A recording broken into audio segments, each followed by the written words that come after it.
انت عارف ايه اللي يغيظك؟ ان الاعلام هيطلع يطبل. الاعلام هيطلع يقول لك اصل اللعيبه دي بذلت مجهود وعملت فين؟ فين احنا 90 دقيقه بندافع البطوله كلها، 90 دقيقه بندافع. الاعلام بقى يطلع يقول لك اصل محمد صلاح، اصل عمر مرموش، اصل مصطفى محمد.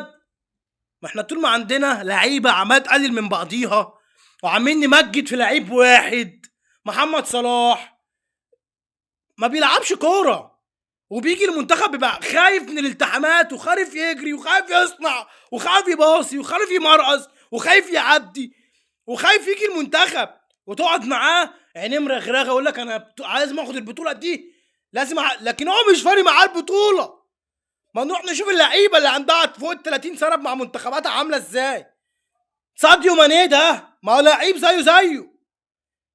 بص على ساديو ماني النهارده على فراك رايح جاي في الملعب، مش حالل اللعيبه وياخد 3 معاه وياخد 4 ويقع ويقوم. ايه ده؟ محمد صلاح واحد على واحد مش عارف يعدي.